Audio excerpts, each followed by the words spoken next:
Hey, welcome to another drop in event. Hope you're doing well. Steve right here. Drop in event for the One to One Thing podcast, and which is a weekly podcast. Although I must confess, I missed last week being away. Um, but it's a weekly podcast just talking about conversations that we have in the professional workspace, in relationships, personal spaces, and also ourselves. That's often the conversation that really does spark a lot of most of the interest, I think, is our self conversation. So I have a drop in event, a water cooler. I rock up here on LinkedIn and also FaceTime, Facebook. I have it on a stream talk as well. So for people to just come along, say hi, the conversations are usually lively, always organic. Have no real agenda or item to cover. And sometimes people have said that I don't know, that's a good thing or a thing, because then people determine whether they show up or not. But I think for me, I just want people to show up because they're either interested, they're intrigued, they want to say hi. Um, I send out invites every week, and people sort of like the invites, which is I appreciate that. Please like the invites even if you don't show, because that allows me to send them. If you don't mind the polite spam, so definitely want to let people know that I'm still alive, I'm still doing, and I'm here in this space. But I was away. I've been. I did a drop in last week after my uh, epic trip with my mum to Paris and Rome, and it was really special. It was our 80th birthday, and we had the opportunity to go to the top of the Eiffel Tower, and that's us. Beautiful day. Weather couldn't have been any better than it was, and it was just special. Not only to just have that memory and that time to celebrate her birthday, but also just to make it happen. Because sometimes we put, our best laid plans sometimes go awry, and this was all kind of determined around sort of my work schedule, the school holiday schedule, my mum's flight over from Jamaica to the UK, and just making sure all the things sort of got together. And we had a great time both in Paris and then on to Rome, which was again just a beautiful spot. And we really enjoyed it. They're both very walkable cities, and my mom doesn't like to walk too much, so we managed to get a few walking tours in, and we did a beautiful golf cart tour as well in Rome, which is pretty. Of the two, Rome's my favorite. Although I've been to Paris a few times, Rome was my first time there and fell in love with the place. So I'm excited to go back there again for any reason that sort of brings me there. Definitely excited to go there. But yeah, the journey taught me a lot with regards to just making the thing happen, and also spending that time actually very focused with my mum. It's interesting that sometimes the intensity of a trip can sort of bring out sort of the personalities or the tolerances. And I must say, for the 8 days that we were together, pretty much all the time, it was a lot of fun. It was a lot of fun. She's very chill, and that's probably where I get some of my chillness from.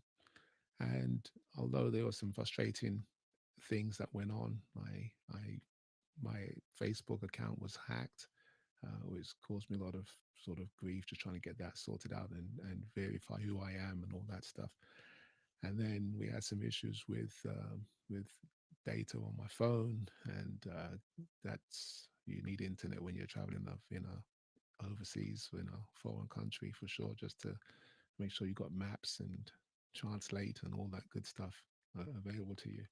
But notwithstanding all that, we had a beautiful time. The weather definitely helped, and it was just really nice to spend that time. So um, yeah, it's special. I definitely want to applaud those that sort of look after older parents that have older parents in mind.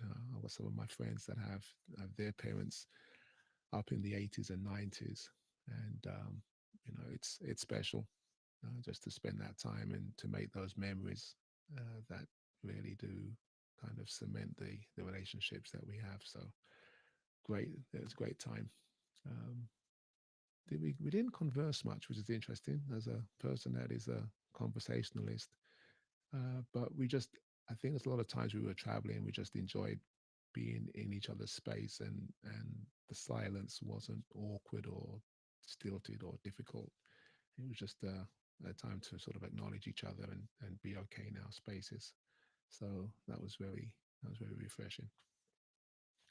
Love to hear from anyone who's got trips coming up planned that involve um, major life events or even minor life events. It could be vacation time. We're into the just coming out of Easter, so we'll be hitting the vacation time. I've got a first guest here, David.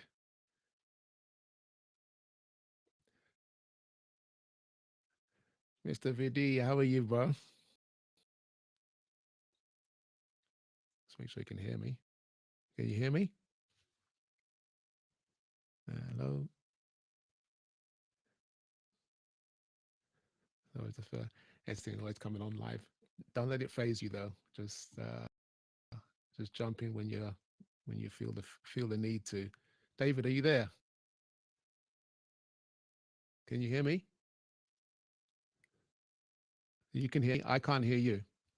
Oh, awesome. Yeah, I can hear you. It's only that I I can had hear you something though. with my with my output. Oh, okay. All right, there you Yeah. are, loud and clear. How are you, my friend? I'm doing great here. Oh, oh good, good. Yeah, I'm doing How's phenomenal. yeah, how's Kenya doing?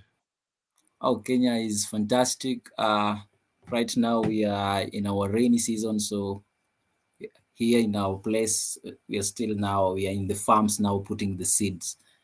Uh, Okay, yeah, okay. All right, in the good. So planting things are green. season. Oh, so I was saying you're saying it's rainy season now. Oh, Ooh. there's a bit of a delay there. You hear me, David? Yeah, I can hear you. Can hear you clear. Oh, okay. Oh, okay. I was just asking if it was. You said it was rainy Yeah, season, it right? was a rain. It is. We are on the rainy season, so we are just planting. We are in the planting season here, so All right. everybody is actually in the farm doing the planting. So Gotcha. Gotcha. yeah, It, it's a good season. all right. Good. Is it has it changed much over the years? Do you people are noticing whether it's wetter or rainy season is earlier or later? Are you seeing changes? Or are people mentioning changes? Sorry, come up clear a little bit. I didn't get Oh no, this. I was just I asking. think it's my internet. Huh? That's okay. I was just asking generally when people talk about seasons and then when things are dependent on a season. I Mhm. just wonder whether there is people have noticed a shift in the season. Either it's longer, shorter, earlier, later. These are sort of climate change shifts. Oh, yeah, and yeah, there have been more changes lately. Like what is happening right now with the weather, it's kind of very confusing to everybody. Yeah. Yeah, so but these are the times now that we normally have those can say shorter rains. Then it goes on for like 3 months, 2 months. Then we are going now to the longer rain season, and right now it's colder. Hmm. Then we get a little warmer in the middle of the year. Right. Then we are about to end and August and so it's a little bit colder. Then on December it's more warmer. So Oh, that's how the seasons here operate. But it's fairly moderate here. I can't really say it. There are colder seasons and yeah, okay. we are Okay. generally in a warmer environment. So Yeah. Yeah. yeah, Because you're sub equator, Kenya. You're southern hemisphere. yeah. Yeah. Yeah. Yeah. When you say December is warm, Hmm. it makes me realize that yeah, you're on the other side of the you're on the other side of the line. Hmm. Because Yeah, December. the equator, we just have a line somewhere here passing. So, mm, mm, That's cool. That's cool. So yeah. are you busy with projects? Are you what's on your plate? Yep. Anything exciting? Currently doing some amazing stuff here. Really looking forward to launch something big here as well for the boy child. We want to do something for the boy child generally in the community because Mm, we realize it's something I just came to realize. There's so much programs about the girl child, and okay. we notice there's that gap. So I'm thinking of coming up with something to for the boy child, like here in Kenya, and maybe if we're able to expand it in the whole Africa. Just Mm, want to see how we're going to empower the boy child mm, in terms of communication, skill set, and generally just the way, how to live basically with other human beings, especially the girl child. yeah. Yeah. Yeah. Yeah. Is I mean it's a rhetorical question almost. Where do you see the most difficult or the most challenging areas in raising boys in terms of the ages? I mean, again, I'm exposed to primary school children through a lot of my work, and there is there is a there's a focus on high school children being a lot more have more agency. They seem to have their independence a lot sooner, um, and maybe even addressing at high school is almost too late sometimes. So, is that a similar thing that you're seeing in your part of the world? Yeah, and it's more of a, you can't really categorize like the high school and the primary level in terms of now the system of education. For me, I feel like it's more of a, because when the foundation is messed up, no matter how hard you try to mend it at the top, everything cripples. So it becomes a hard one to like correct somebody when he's already past 8 years, Right. or maybe try to teach him some good ways. So I think the basic starts from the home ground where they're coming from, and it's way to the lower level, the grade one, grade two, that is way down Hmm. when they are getting now. They're just starting now to go to the schools. And it's more of a parenting thing. Mm. Yeah, because if the self-esteem at home and the police is there at home were poor, it's easily they are easily now get convinced or get mentored by other. They easily like get captured by the peers now in the Yeah. primary. Then in high school, it's when it gets worse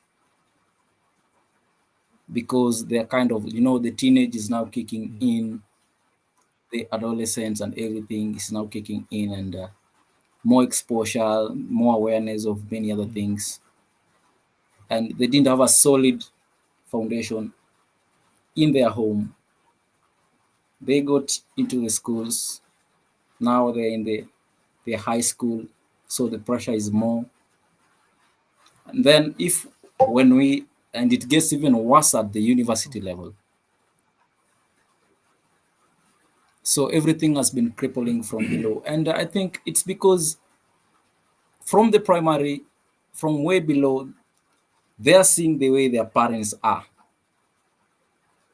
and they can't really relate with them being that way. So the auto reject thing kinds of, because you can't tell them nothing. It's like me now going to tell my younger sister or my younger brother about, hey, you have to go to school, do this, do this, do this. And he's looking at me, hey, you're still living here at home. Why don't you have something of your own? If this is the system, if this is the way things supposed to Yeah. be, you see, yeah. That is interesting because they hear do as I say, not as I do. And Yeah. if they don't have those examples, um, I, I it's interesting. It's interesting hearing your take because you're literally on the other side of the world to me, and yet the challenge is almost universal. It's universal. It's not almost universal. It is universal. It's global. Um, Yeah. because and there's lots of things to it. I don't think any of either one of us can have a definitive answer to the problem because it is so big. Uh, but Hmm. we know that there's factors that help and factors that hinder, and some of that is just that expectation that society puts on particular Yeah. groups to conform. Whether it's you've got to have the latest toy or you've got to have, Ooh. well, I mean, as a parent, you've got to have perfectly behaved children. There could be Hmm. social pressures that say that, children should be seen and not heard. They should not embarrass. They should be compliant in all ways. And they should just fall into line because I am the parent. And while that might be nice, I mean, hey, Will. Yeah. What's going on, Steve? Hey, good to see Hey, you, David. bro. um, Amazing. we're just talking about youth and parenting, I guess. And I'll just start in that on that track. We parents could want all these I- idealized perceptions of children, but in reality, they're confused, they're messy, they're uncoordinated, they're growing, they're learning, they're sort of sculpting and they're navigating their way. Um, and like you said, if parenting styles are going to affect how the outcomes for children, that's just a given. And and then there's a point at which we sort of give the child agency and we think, well, the child should be able to do this or do this on their own or go here, go there, or whatever. And then society actually impacts them as much as society impacted the parents. You know, I, I, Yeah. I see parents picking up kids with their face in their cell phone, and as soon as the kid's out of the school, the kid's face is in an iPad, or some other tablet device. And I Hmm. do coding. I teach coding in schools, so it's not as if I don't like that. There's a place and a purpose for being digitally literate or um, digitally aware, and it's important in today's society um, to be sort of be able to manage the environment, manage your digital footprint or your environment in a positive way, in a productive way. And it requires you to leave your devices as well. It's not all about sticking on a phone or sticking in front of a laptop. You have to leave your device to realize, how important it is to have one, if that makes sense. But Yeah. if you look at society as a whole, right? Everywhere you go, everybody's in their phone. Eh, I go out Okay. to dinner, and you look at every table, everybody's on their phone. There's no one having conversation. Everybody's face is buried in the telephone. And so now parents, it seems like they just, in order to, I don't know, I'm not saying they use it to raise their kids, but it's like first thing they do is put the tablets in the kid's face and here you go, keep them entertained that way. And right now, like I can't deny my grandkids, they all have tablets.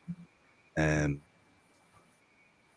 sometimes you don't want to just sometimes like we have a cutoff time on the tablet. Like they can not use it after a certain time. Because if you do just keep them on the tablet all day every day, even though even though like my grandkids are brilliant, like they're just so smart, and it has someone that has to do with having access to the tablets and all these programs and apps that they have to help kids develop, but it's not helping them socially because they're not able to relate with other kids, not able to build that connection that we had growing up. We were kids and we were outside playing. Yeah, we were outside riding bikes, playing tag, all these different things. Kids nowadays, they spend hours on video games, tablets. They rarely spend time outside. It's tough. It's tough because we were sold that bill of goods that says, hey, get on this app, you get free apps, you get cheap devices, you get great internet coverage. And like I said, as I started off the show here, it's like, I was in Europe with my mom, and I my roaming data didn't cover or didn't work or something, and I was stuck without internet for the first few hours in France. And it's daunting because you rely on the connectivity that you have through a device to get things done, whether you're calling a taxi, whether you're confirming details from an email, or you're trying to get from A to B on a map. So there is that pull, there's that draw of technology being part and parcel of our everyday existence.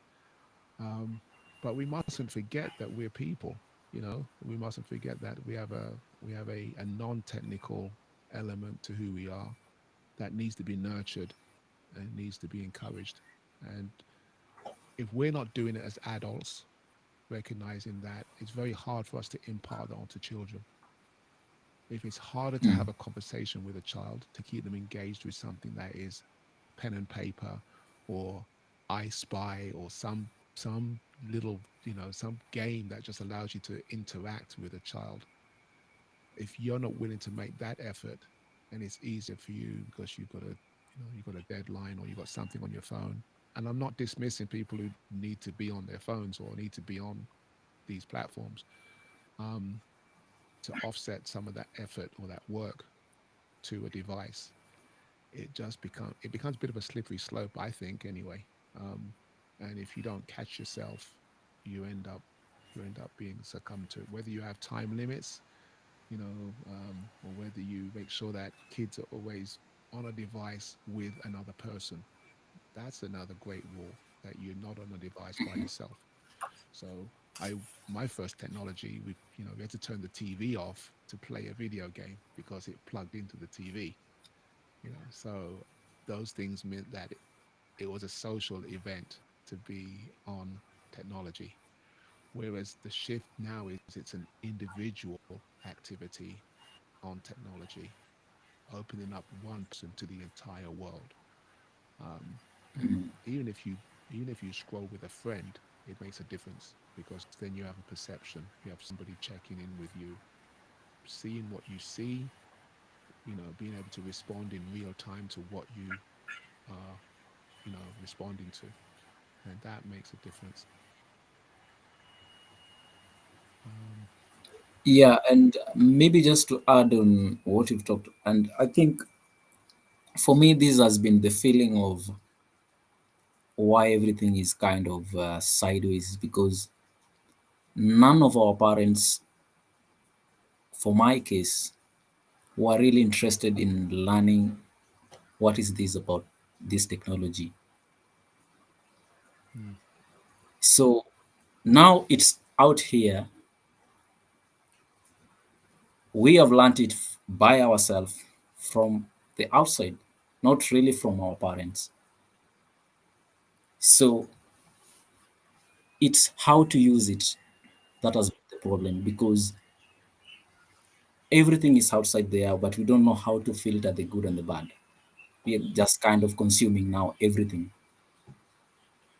We didn't have a role model who are teaching us like this is how to use this, how to use this, how to use this. Like we are not intentional with what we are doing with these gadgets. That's a good point. So instead of gadgets kind of we like using the gadgets are now using us, and it has become a big business. So actually all these things are good, but do we know how to filter the good from it? Yeah, I think your key word there was intentional. uh, Yeah. And the providers of the technology have an intention.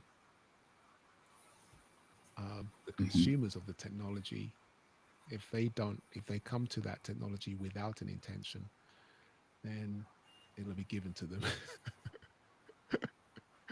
True. Mm. um, But even uh, with everything, right? Everything has its pros and cons, right? Like there's some great things with the technology, and of course the cons is the time, the amount of time people are spending consuming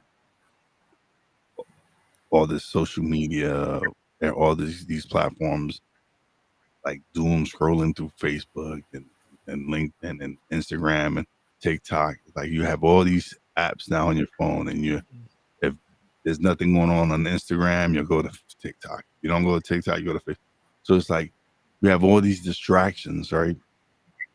But what are we doing to counter? Like what are we doing to so that yes, it's cool to be on these platforms, yes.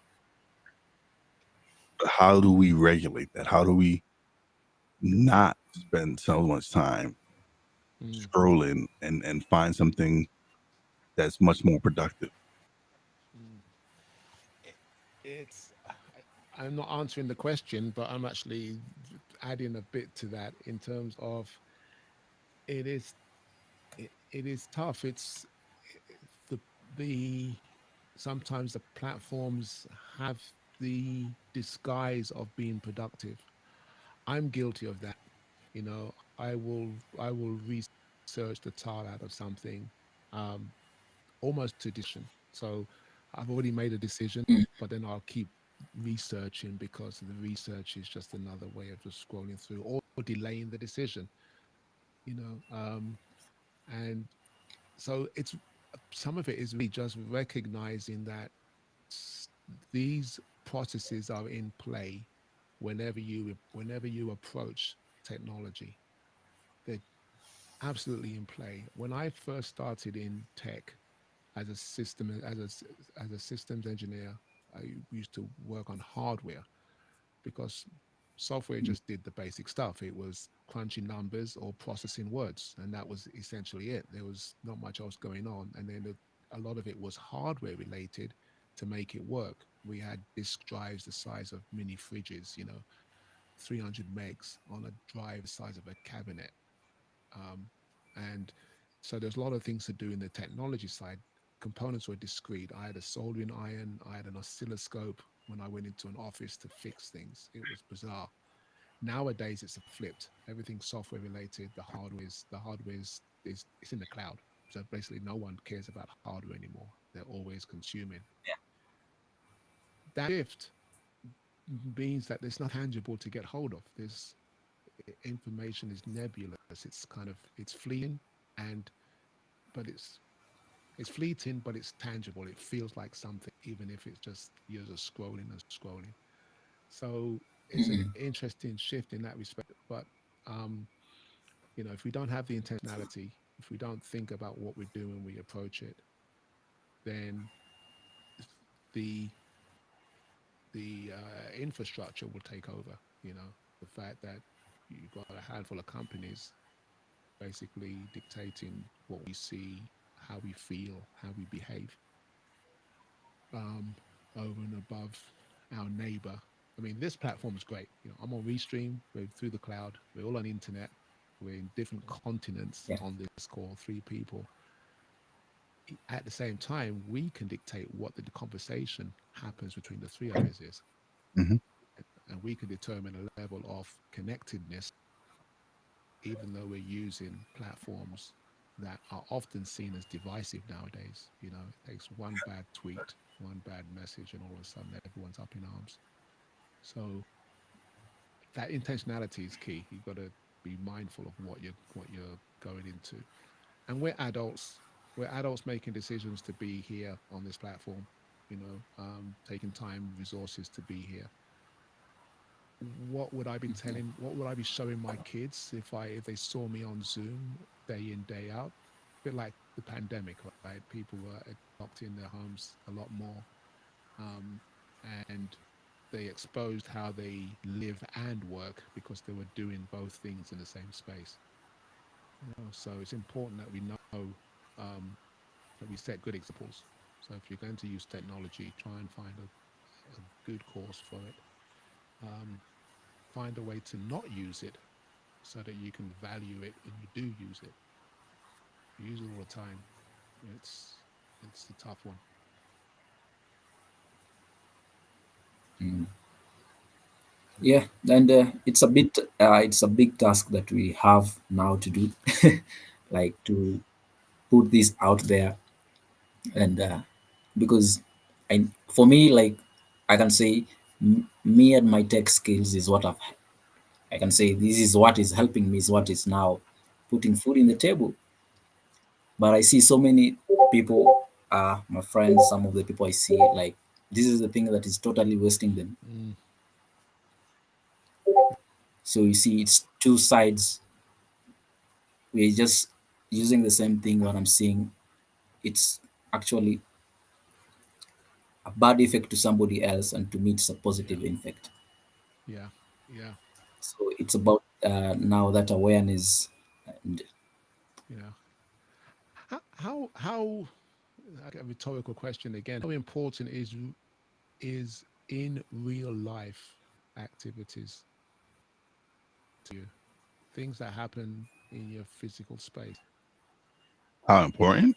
Yeah, in real life versus this virtual, even though connected, sometimes asynchronously, sometimes synchronously, but basically people in your physical space that you can see, touch, talk to, real time. I make sure those people are the type of people that. But it's, you know what? It's in both digital and real life. I surround myself with people that want the same things that I want, and have the same kind of views and beliefs that I have. And so for me, it's been being able to build these relationships offline Mm, has been very important, especially in my growth and development. Because there's people that I associate with that have helped me develop and grow. mm, But I could also say the same thing about the friends that I've made online, like mm, you. We've since we've connected, we've become good friends. We've had some great conversations. yeah. Um, I've met Yayoi through through online, and me and her have become mm, great friends. So it has this, like I said, everything has its pros and cons. Mm, And so in real life, I just try to make sure that I'm surrounded by people who believe in me and can see my vision. mm. That's cool. oh, yeah, Just for me to maybe answer that of how important it is for my online community, maybe, and my physical community. For me, it has been a game changer because everything that I've acquired, I've not acquired from my physical community. I've acquired it from my virtual community because it made a lot of sense what they were talking about than to my environment to what my physical guys were talking about. So I could actually just kind of relate it. So I was using my physical to kind of relate it to my bigger vision goal and what I wanted. And so in terms of which is more important, I can say it's really hard to like put it in the difference saying like this is this because in both ways they have contributed a lot into my life because I'm learning from this. I'm saying like, oh, this is not what I want, and hey, that's the thing that I want, and this is also what you guys want here, but you just don't know how to get there. We're just talking about it, and we're ending up condemning it. So for me, the online community, like what I've seen virtually is what I've kind of, sometimes you have a feeling, that intuition of there's something right outside there, which what I'm being told here doesn't make sense. Mm. Then you end up finding somebody else who is thinking like you, who is having the same thought. And then you know, oh, I'm not a freak. That's when you get that awareness. Oh, so I'm not a freak. It is, this thing exists. My thought is right.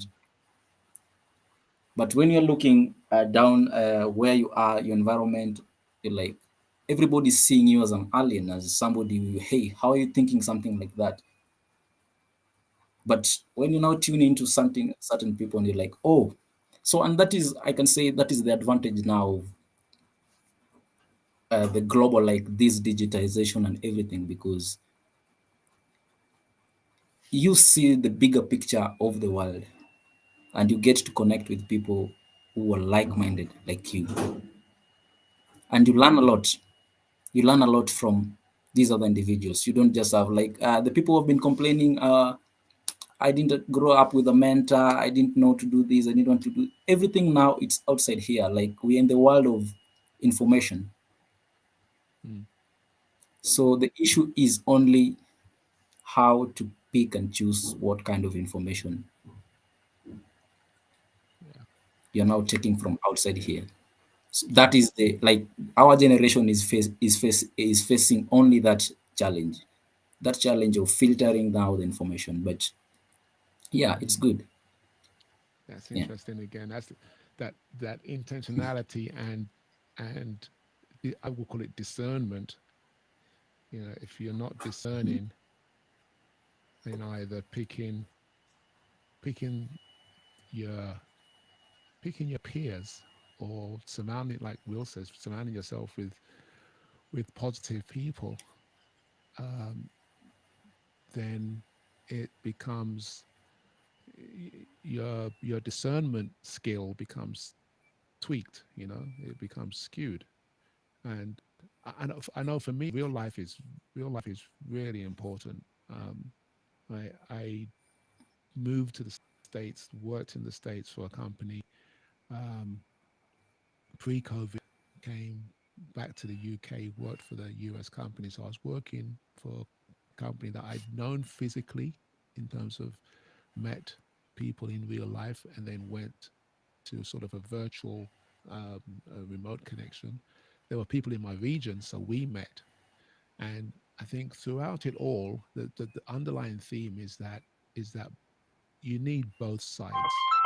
You absolutely need to have a rudder, a rudder in real life, something that will kind of guide you, someone Mm. who could look at you and pick up on tonality or nuance because they're in your space, rather than just Yeah. have it be dependent on this online persona, and and and often we end up living our life through filters. We're looking at people who have filtered what they look like, and then we're then called to filter how we look. And if that gets maligned or gets skewed, then your real life is not your online life, or it becomes difficult. It's interesting what you said, David, in terms of opportunities. If you're in a part of the world or space that the the the surrounding environment is not conducive to really growing what you want, your aspirations, you can make the decision to go seek those connections, friendships, mentorships, from an online community, or a network community. But be real. Again, there's caveats to that. We're not AI generated here. And we show up, and like I said, it's the water cooler, and even the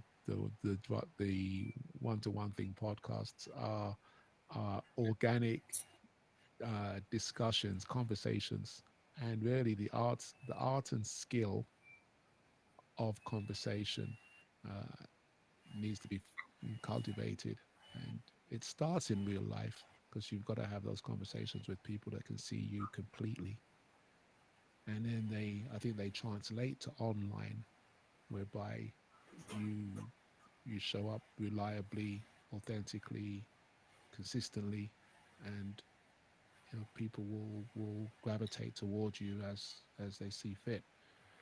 I think there's a natural part of that. That's why I count you guys as friends, although we've never met. You know, Wow. because there's a consistency and there's a connection there that says, I know what David's like, I know what Will's like, and that's important. And they know what I'm like. They don't know every Mm. nuance of me, because they don't wake up with me, they don't go to bed with me. There's parts of my day that just show up in this platform, but at the same time, it's consistent, and it's it's real. So I mean, that's very important, especially as we try and navigate online. Our attention span is dropping. We don't stay on things more than Yeah. 7 seconds, 10 seconds before we go to the next thing, and then there's no intentionality and there's no discernment. How can you discern Mhm. something from a 10-second interaction? Um, Yeah. it becomes dangerous more than positive. So it's, Yeah, and actually, that you see that part of staying consistent, and I don't know the thing with attention span. I don't know. it's just it's just another world, because uh, nobody pays attention to anything right now, yeah, because everything is good. mm, The moment you get into this, you find this, you find this, you find this, you find this. So with all this distraction, you kind of you don't get time to sit down with yourself and know, like, this is what is working for me. yeah, You went to uh, it's like going to the market. I don't know if you guys have there. We call it Gikomba. You go to a market where you pick and choose clothes which are everywhere, and all are they're kind of new, and you end up not picking there's too anything. much choice. You're saying there's too much. Yeah, it's too much Okay. choice. So you end up trying everything, and you get out of there, and you have not Mm, picked anything. yeah. So yeah, And it's a never ending cycle, because it's like you scrolling Instagram or TikTok or Facebook Reels. Uh, it's like a scroll hole. yeah. It's doom. It's Yeah, doom scrolling. I mean, the guy that created that hated the fact that he did it, which is interesting. yeah, it's never. And now that I've actually just come to know that now I'm actually, for me, I'm timing myself when I'm entering this thing, because I've said like I'm only doing Instagram for 30 minutes, and I know I'm supposed to do a post, I'm supposed to record myself, I'm supposed to do this and this. So I end up like, oh, your time is up, 30 minutes is gone, and I'm like, what? And I can't read a book for 30 minutes. It's interesting. It's interesting, like you said, that there's. I mean, that begs the question. It leads to the question. We talked about. I mean, we've gone full circle, and all of about are kind of connected, because we Yeah. started on the path of, like you say, you got a passion to work with the young boys in your society that need guidance, instruction, or just a positive role, a positive Mm. outlook on what it is, to be a boy becoming a man, and what all that means. um and it's I think, I mean, that's a journey that every human, gender independent, has to go through. There is there's that learning, the assimilation, of the absorption of your environment, understanding what it Mhm. means, what your environment means, and then translating that into how do you function within the meaning that you've given that environment. And Mhm. and I think people that have gone before, whether your parents or carers or guardians or aunts and uncles, older siblings, people who have gone before on that journey, um, are certainly useful and helpful in helping you navigate it. They're people that you can talk to, but it comes down to that Mhm. intentionality and discernment. Um, when the internet is your babysitter, when a tablet or a social media platform is your one source of truth, quote unquote truth, or your main source of input to the world, then that becomes a little bit risky. That's why real life is important. Um, and then you talk about attention as well, in terms of attention span and deficit. I know for me, I've leaned into more of my more craft activities for me personally. You know, so I am very much involved in things that happen in my community. My work Mhm. in the primary school, in the primary education and the coding sector, puts me in places where I'm interacting with families, whether it's the children, parents, teachers, educators, which is great because that's personal. I show up and I present myself and what we do to those people, which is great. For me personally, in terms of trying to curb my attention um, deficit, and not be on those platforms scrolling, um, I've leaned into music. I sort of I have an instrument that I play, a Mhm. little electronic sax. I have a cajon. I play the drums. Um, Wow, so, amazing. but though I can get lost in that, I would sooner be working out a drum pattern or rhythm, or trying to learn a piece of music or a song. that would I would rather that kind of immersion, that sort of flow state around those things, rather than me literally killing 2 hours because I've just been scrolling through feeds and picking up on usually negative content, because it's just the fear mongering content is a lot dopamine triggering than the good stuff. Yeah. But Will, you there? He's off camera. He's off Think. camera. He may have left. He may have stepped away. But Yeah. So, Steve, if I might just yeah, ask you, and how do you like now you being so much into your community, like engaging so much with your community staffs and doing so much, how do you like handle it sometimes? Because sometimes you might find yourself so much like entangled with your community staffs and other things to a point it's kind of messing you up to a certain point in your life again. How do you balance everything now? Basically it's just about a thing of being able to filter, because not everything there it's Mm. good. How are you able to balance everything within yourself and know that now being able to set boundaries and still be Yeah, you, be authentic and still. yeah. There is no, there's no one answer to that, and it's interesting because the last couple of weeks, um, I felt a little bit disorientated.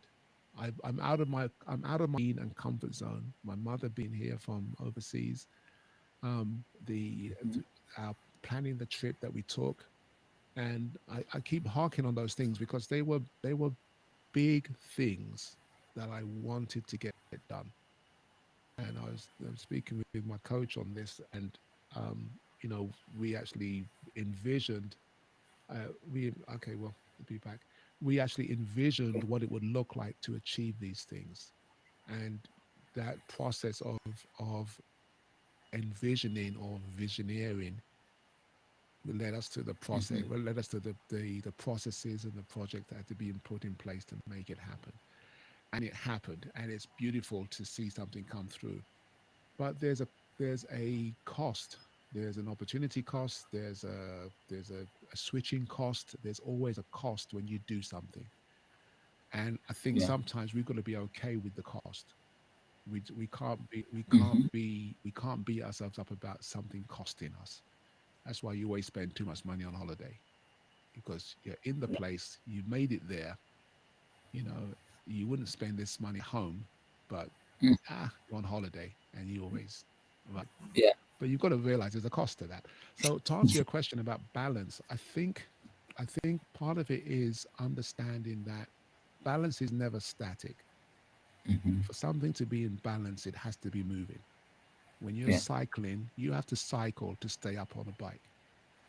Sure, Mhm. you can stationary, you can keep it stationary for a bit, but that's not the reason for it's a lot harder to keep it stationary by a bicycle stationary and upright than it is to ride it and keep it upright. So all balance requires motion in some way, and all balance requires correction, Mhm. right? So if you don't have a sense of understanding things are going to be fluid and things need to be corrected, and you need to be okay with correcting them, then you'll never find balance because you'll always worried about one of those things. I'm not moving enough. I'm not checking whether I'm on and off track or off track, and I care too much if I do this and don't do this. Mhm. I didn't do a podcast last week, and it's like I do one every week, but I had to be okay with not doing one, Yeah. right? And it doesn't make me unauthentic. It just makes me real. If I don't have the bandwidth or the position to do it, then I'm not going to beat myself up about it. If you've got 80 plus episodes under your belt, doesn't mean missing one doesn't matter. It just means that you you know that you can get back on that wagon. You know that you can correct and get back on track. Um, Mhm. and you know that one upset doesn't create an avalanche of problems, right? So I mean, that's my way. That's my thought behind it in terms of don't get caught in them and don't get caught up in disasterizing something that isn't doesn't need to be. Keep moving because movement fosters balance. And Mhm. then as you move, correct.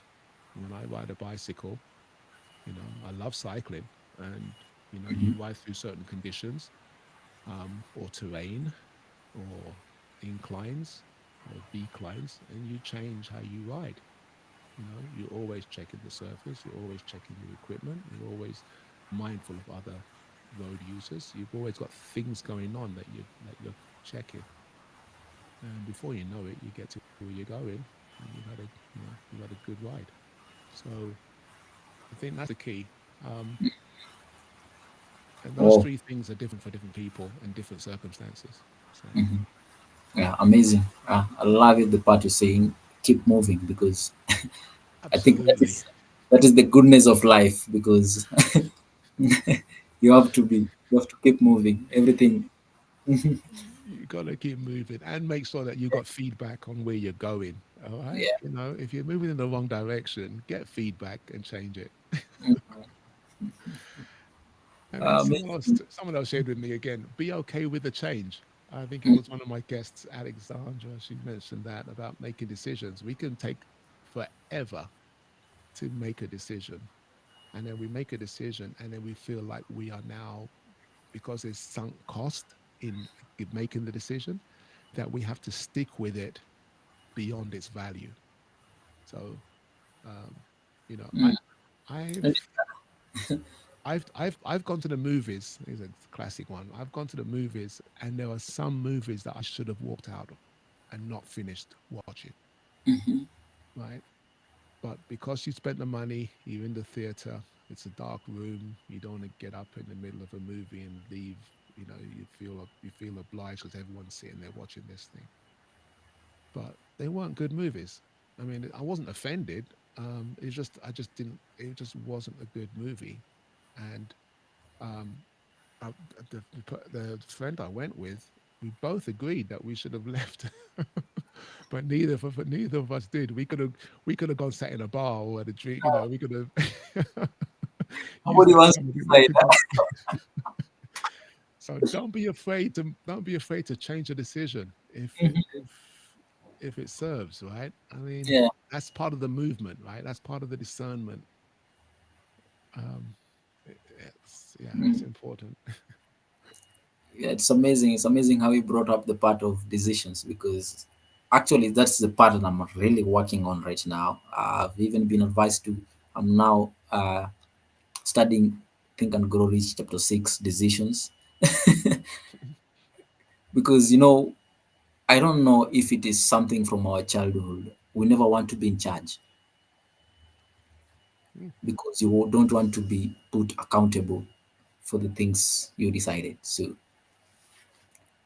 that is mm, something I'm still fighting, still working on. I don't know if something, and I think this is why most people avoid leadership positions, because they'll be put in positions where they have to decide, and they have now to like go with the consequences of their decisions. mm. Yeah. So it's That's a really interesting. good one. That's interesting. Yeah, because I mean, you look at the autobiographies of great leaders. I watched something on Netflix the other day about 3D printers, 3D print design, and there was a startup company that had their software all open source. So their focus was community. Let the community determine what we build, how we build it, and we'll share all our ideas. And the shared collective ideation will make for a better product. So it was all open source.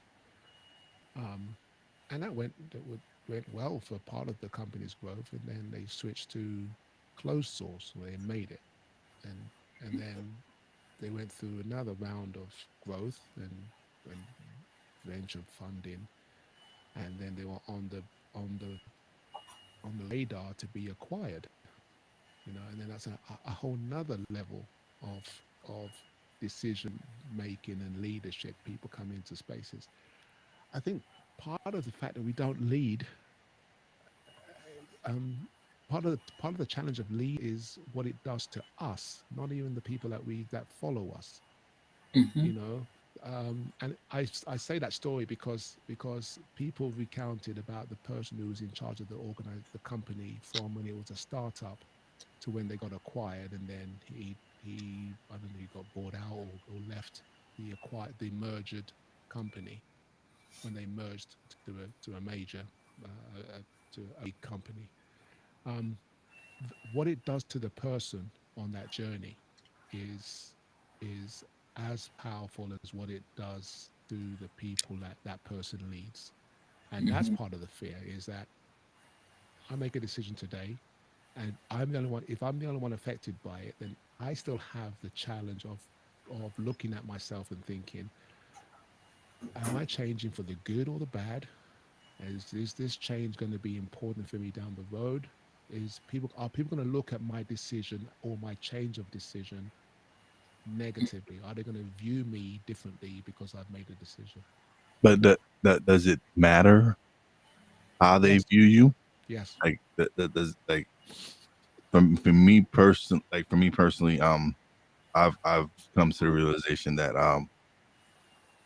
I could care less of what people think or what people have to say, because at the end of the day, it's what makes me happy.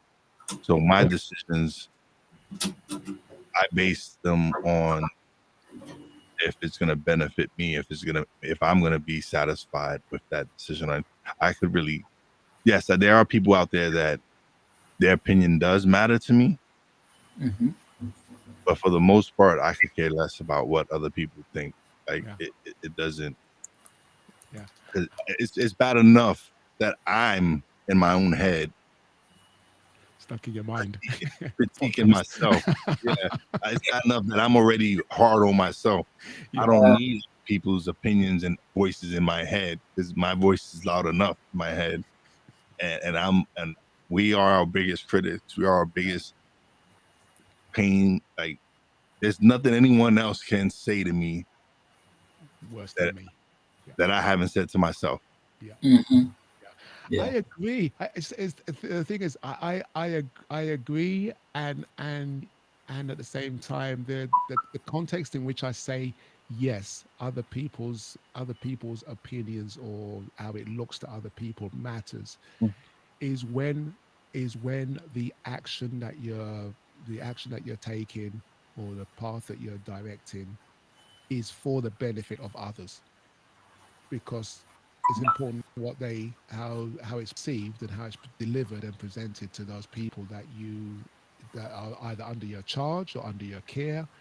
um I may make a personal decision that only impacts me and only I need to worry about it.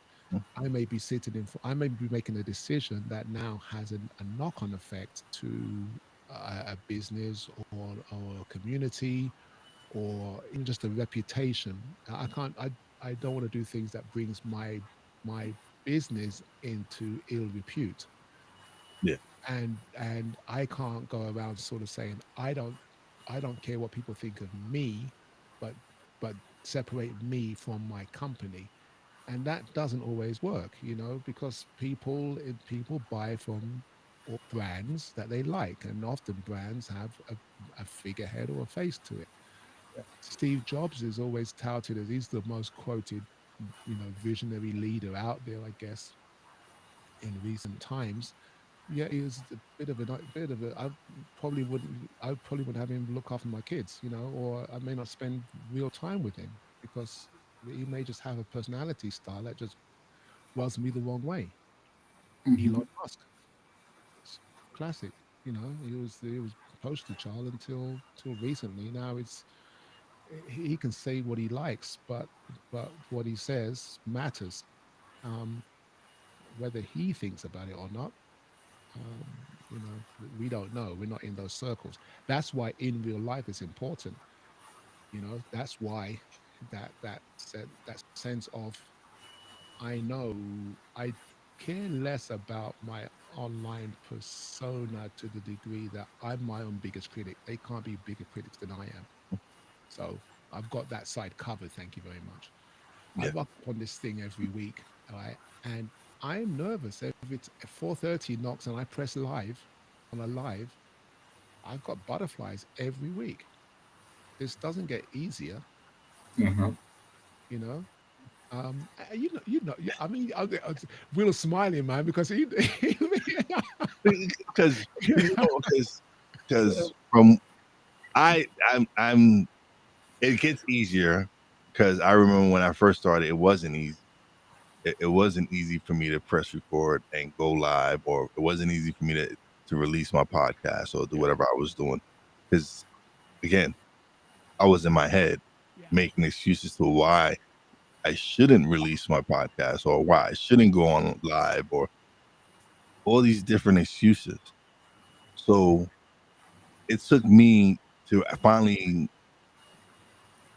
kick the fear of failure. That was the biggest thing, was being afraid of fail, Yeah. was being afraid of, or what are people gonna think about me, or what people are gonna say, or who's gonna want to listen to me, or any of this stuff and so it finally took me to be like, you know what, let me just record something, release it. Yeah. And then the more I do it, the much more comfortable I get. Yes, I get nerves. It's like anything, you get nerves, but it's so much easier now for me. Mm. Like I couldn't see myself 5 years ago when I started doing what I'm doing now. The stuff that I'm doing now and the conversations and the comfort level that I'm at, Mm. it's completely different from when I first started. Yeah. My confidence level is through the roof. It's just I'm just a different animal now. Yeah. Mhm. Yeah. So, but that comes from doing the lives. That comes from pressing the record and doing the show. And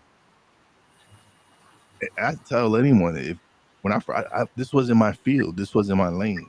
I was not in media, Mm. and now I'm in media. I do things that I would have never thought I would have learned. Like 5-6 years ago, if you would have told me I know how to edit and audio, video, podcast, and I know all these different. I know the difference between a condenser mic and a dynamic mic, and what software do I use to edit this, and I didn't have a clue.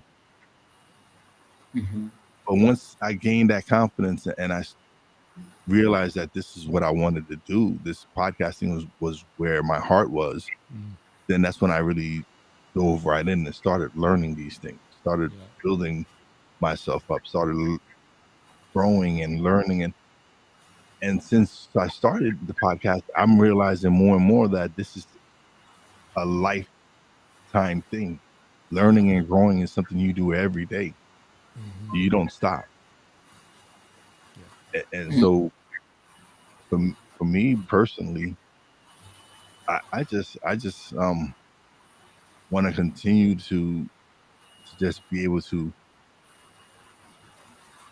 come out and record and come on and do shows like this Mm. and have these conversations, because these are conversations that are needed to be had. People are out there who need to hear what we're saying, because what we're saying is relatable, and it's different when it's coming from a celebrity, right? Because they're rich and they have all these other things. You don't think that they have the problems that we have.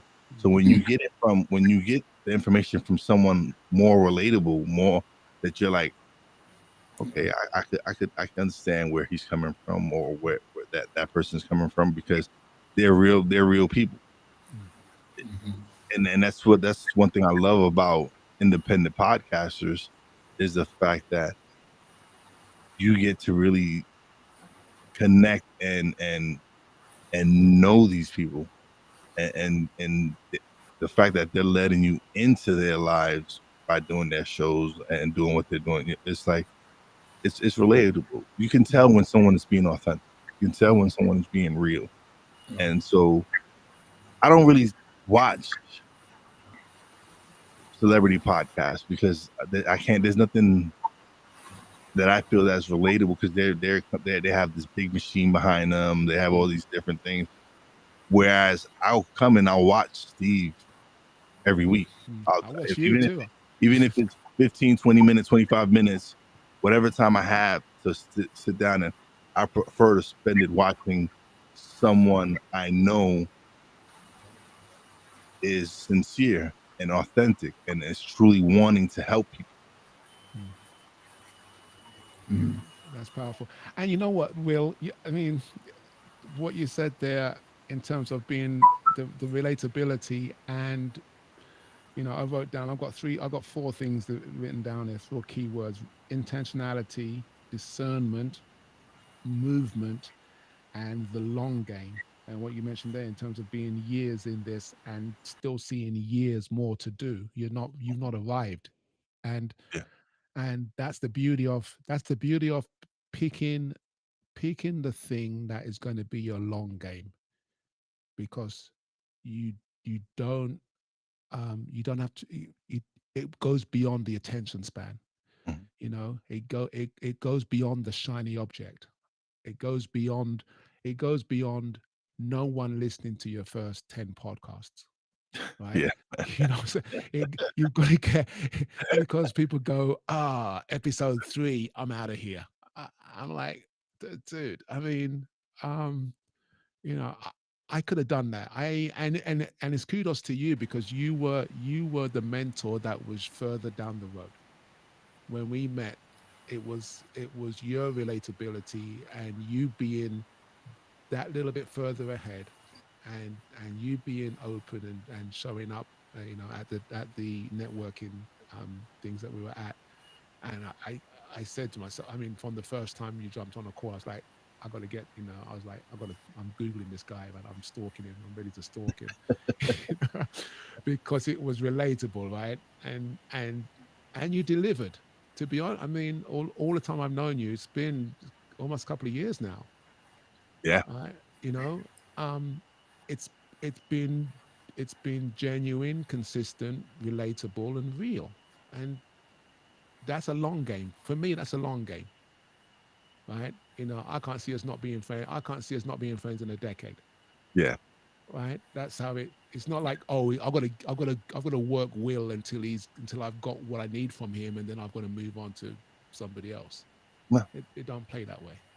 no, and that's what's amazing thing about the relationships I've built through the podcast and through networking, and is I've connected with people that are going to be lifelong friends. Mm. Like I've connected with people that I know that they're going to be my friends 3, 4, 5, 6, 7, 8, 9, 10 years down the line. Yeah. Because when you have this, me and you both agree with energy and vibration and Yes. what we put out there, right? So when you put out that energy of what kind of person you are, Mm. that's who you're going to attract. You're going to attract the same kind of people. You're going to attract people Mhm. that are so much more similar to you, because that's the energy you're putting out. And so the people that I've connected with that I truly say are my friends, especially within the last 5 years, the friends that I've made online, I can truly say that they are going to be lifelong friends. Yeah. But that's because Mhm. of me being myself and them being themselves. Yes. It's no one's ever had to put up a front when I've connected with them on podcast or the relation. Like I've probably met now 4 or 5 people that I've done shows with live and in person. Yeah. A few of them I met when I went to Podfest. A friend of mine that's on the other side of Pennsylvania, Jeff Ravilla, he opened a podcasting theater in right outside of Pittsburgh, and I went last year for International Podcast Day, and got to hang out with him and another friend of mine, Maria Daniels, and that was the first time we've ever had met in person. Mm. But those are people I'm very, like I said, those are people I know they're going to be our friends, lifelong friends. Yeah. Yeah. That's Mhm. beautiful. And you know what? I could attest to that. I've had a couple of guests on my show, and literally we hadn't spoken for decades. And the moment we obviously chatted to set up the time to meet, but once we got onto that podcast chat, it's not even an interview, it's a podcast chat. Yeah. I got goosebumps from both of them. Rich Cooper, eh, he's out your way. He's in Connecticut. I think he's, Okay. yeah. Yeah, And it's then a couple of and states over. yeah, and John Cox. John Cox. He's a Floridian. Moved out to Thailand. I think he's in Thailand. And we our paths met at Robbins Research, which was special time. It's the alumni from there. When you're on staff and you're working the events and you're connecting with people, you're changing lives, and your life is being changed while you're working and transforming other people's lives. And those connections that we had there sort of permeated. You trusted people were going out into the universe doing good things, Yeah. and then when you come back 30 years later and you see them eye to eye, even if it's through a screen, and you go, man, one, it's great for them to be in your space, right? Because there's no guarantee someone's going to be around.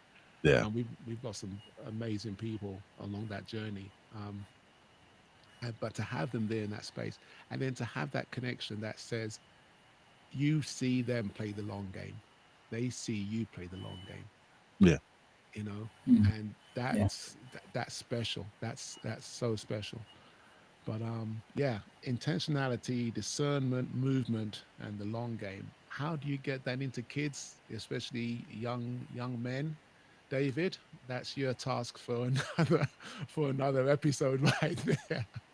You let me know how you get those boy children to a point where they can appreciate those things. And you know what it Yeah. is though. These young men and women now, right? Um, they see right through you. Yeah. They see when you're not authentic. They see when you're not real. They see these young young men and women nowadays see through the facade that you put up there. Mm. And so I work with a lot of young people at my job, and even though there's a big age gap between us, the fact that I'm authentically myself, and I allow them to be themselves, the relationships flourish because you're not casting judgment on them. They're not casting judgment on you. It's just the fact that you're just truly who you are. Mm. And I try to do that with everyone. And I feel if I have to change who I am to please you, then it's just not right. It's just not. Mm. It doesn't sit right in my soul, and Mhm. so I can't be that way. Mm. I have to always just be me. And sometimes it's hard for people to be themselves, but being able to do my podcast and do what I've been doing has opened me up so much to the point where I don't have to. I'm not. I don't have. How do I put it? I'm not embarrassed to be me. Mm. You embrace Mhm. you, man. You embrace you. Yeah. If you can embrace you, then they can embrace themselves. Hmm. And that's, yeah. And it's interesting because you say that we use the word authentic and real, and they can be kind of buzzwords, to the point where people don't even know what real and authentic looks like, right? Hmm. Someone goes, be real. And then they go, well, be real like so and so on TikTok. I'm like, oh, that may not be, you know, that may not be the Are they place really that you being get real? that you get your reality cues from. And that's why we talked about in real life, because like Will said, man, if something doesn't sit well with you, it won't I may not see it through the screen on Zoom or see it through the screen on Restream, but his family will Yeah. see it in the way he walks around the room, or he goes into the kitchen, or he opens a cupboard or closes the cupboard, right? They'll see that. So having a real life discernment is important. you can Mhm. get the ideas, you can get the aspirations from outside sources, but it is absolutely required to test all of that in a real world setting. Don't be chasing down the top mentor online when you can't find a good friend in your neighborhood, Wow, that is big. right? Hmm. Chasing down Napoleon Hill, and you've got a bestie that you could be making down the road who's going to get you through Yeah. more things than Napoleon Hill could ever get you through, right? Not knocking Napoleon Yeah. Hill, but he's not down the road. I can't have a drink with him. Yeah.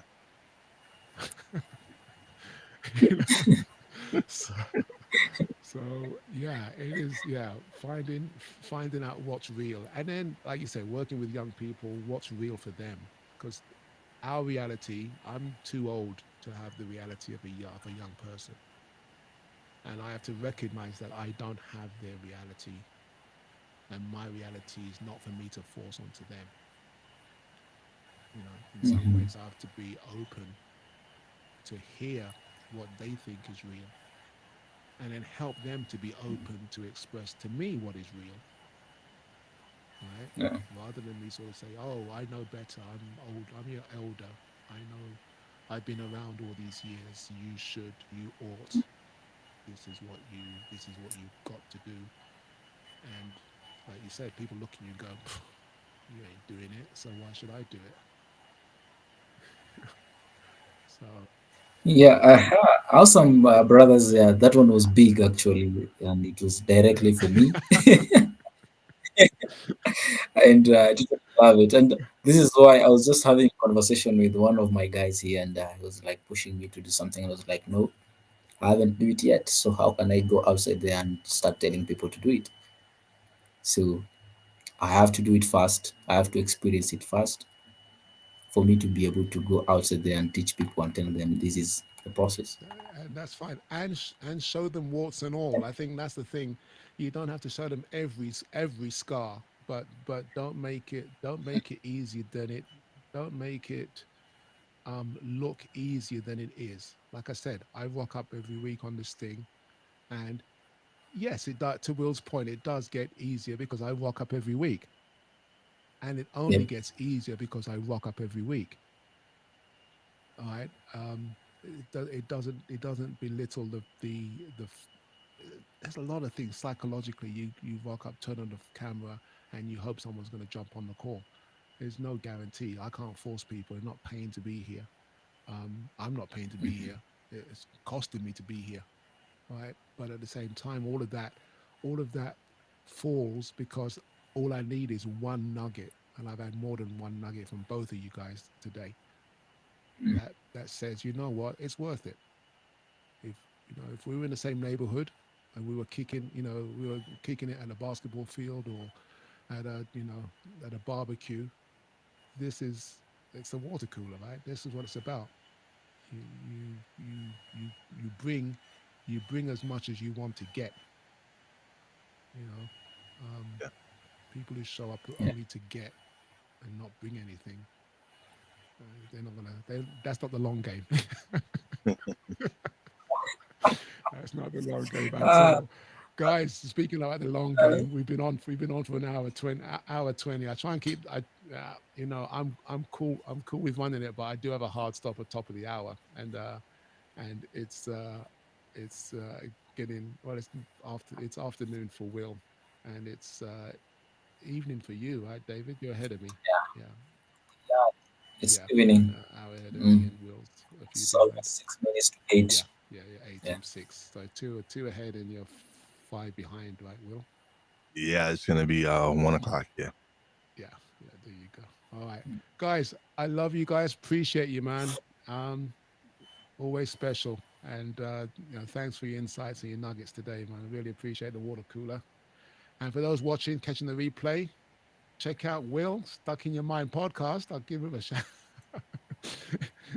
See how he gets out of being stuck in his mind. Yeah. Yeah. I'll be live today at 5 p.m. Yeah. Okay, you were live yesterday, weren't you? You're live. I go live Monday, Tuesday, Wednesday. Okay, okay. I caught But some of you. lately it's been especially after beginning of the year and surgery and everything. Yeah. And but yeah, now I'm feeling so much better. Oh, good. I'm down 80 something pounds, and Amen. so now it's just now just taking it every day, one day at a time, enjoying life. And Yeah. and it's crazy because I've been blessed to like I said, to become your friend, and through you I met Yayoi, and Yayoi's helped me through my journey as well. So things happen for a reason. The connections you make happen for a reason. The relationships you build happen for a reason. So everyone out there, networking for me is a big thing. So this, if you have a business, I suggest networking is something that guys out there definitely should go. Should be one of your biggest, one of the biggest things you do. Yeah. Talk to us if you need. Not that you need help, but reach out, DM any of us here with question thoughts on that because it is so true, and it is, and there's a skill and there's an art to it, and you don't have to be super proficient. I'm not trying to sell you anything. At the same time, I do want to sell the idea of the power of networking because this is how we create bridges and not fences, in terms of how we show up real and how other people show up, and being okay with how they show up. Let them embrace them, and we embrace us. So yeah, in terms of the power of networking, getting out of your head so you can actually flick the switch and go live, go meet somebody, have that conversation, ask that person to dance, whatever it is. um, it informs so much more, and AI can't replace that. I'm sorry, it's not even close to being on that spectrum. We ought to be able to tie into our social self. It's our social selves that makes this happen every week. It's our social energy, dynamic, resonance, vibration that makes this happen. So definitely lean into it, find it. Have people around you that can cultivate it. We're all cheerleaders, man. Will and David are that's some of my biggest cheerleaders, man, because I see their face or I see their post in, David's in my Facebook group. He pops something in. I'm thinking David's thinking of me because he posts something that can help the group. So, you know, that sort of stuff is priceless, and we need to have more of that rather than less of it by isolation and fearfulness. So, thanks, Will, David, man. Have a blessed day, evening, afternoon, Amazing. and we'll catch up. We'll catch up soon. I might. Yeah, also, What time's your it's, show, Will? Uh, I well, stumbled on it last time. for you, it's what am I? 5 hours ahead of you? Yeah. It'll be 10 Yes. o'clock for you. 10 o'clock. Yeah, I think I was actually doing invites for this, and I saw that you'd gone live. I went, oh, let me check in there. I didn't know it was you Check this because guy. it said LinkedIn user. It wasn't until I went to LinkedIn and I saw that it was you who left the comment. Okay, yeah, that's how it does sometimes, and I never know how it does it. Some people show up with their name, and others just show up as LinkedIn user. But Yeah. yeah, great stuff, man. All right, take care, guys. All the best.